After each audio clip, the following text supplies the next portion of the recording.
Hello, everyone. It has been a while since I've made a live video. I have missed y'all. Welcome back to class with Prof. Eve. Today, I want to finish a book. I think I have a couple of chapters left, and I really would like to knock this out today. It's been a really good book. And so this is going to be a reading sprint / book review. Kind of on the whim book review. So yeah, let's get into it. The book is called Abundant Ever After: Tools for Creating a Life of Prosperity and Ease by Cathy Heller. I got it from the library. That's why it has this big tag right here. So let me get our timer going. I'm hoping that I can knock this out in 30 minutes, but we shall see.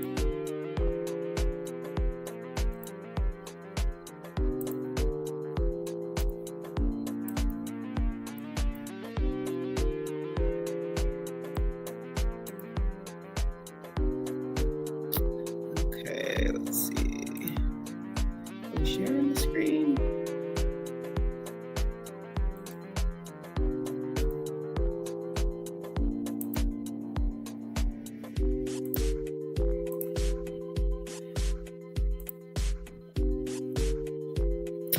Can't tell if we're sharing the screen. Oh, there it is. Okay, so there's our clock. Let me get it started and let's start the sprint. See you in 30.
So I'm actually done already. I just had far less to read than I thought. So this ended up being like a 15-minute sprint. But anyway, that means we can get into the book review. So of course I did not take any notes. This is just off the top of my head. I've been reading this book for probably about a month, I'd say. And this is typically not the kind of book that I would pick up. It was actually suggested as a book club read in another group that I'm a part of.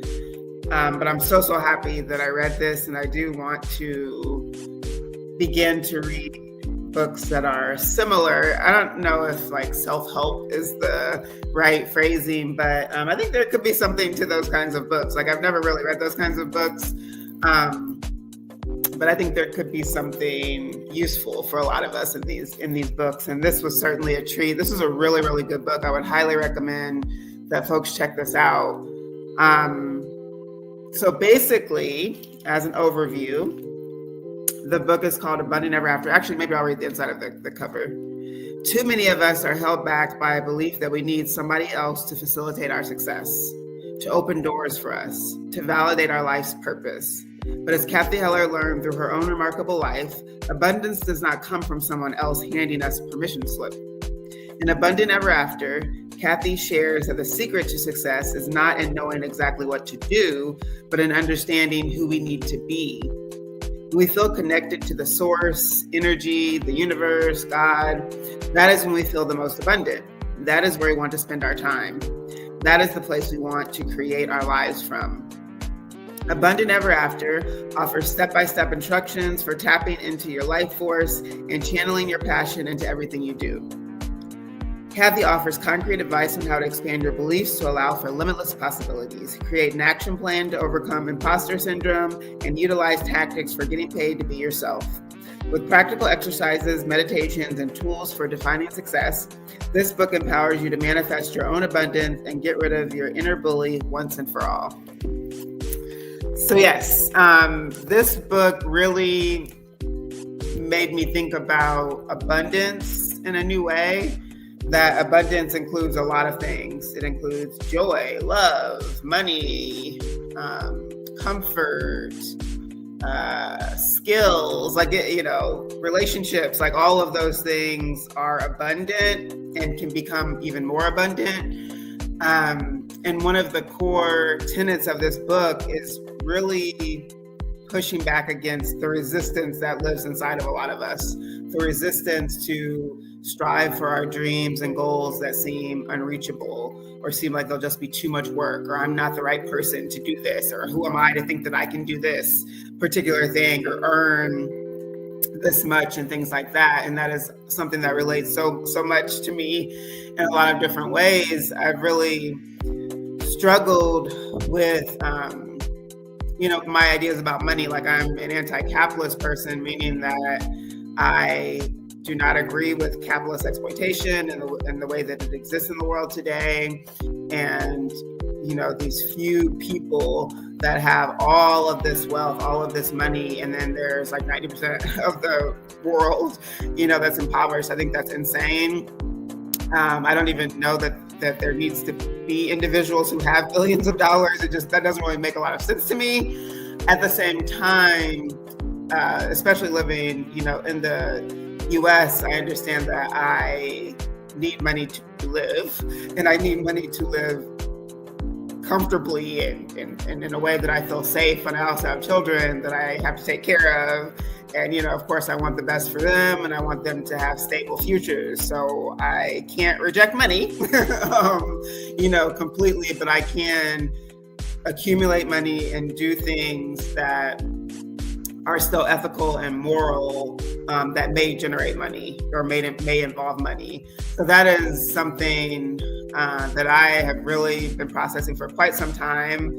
And this book was really helpful in really getting me to have more contentment around that.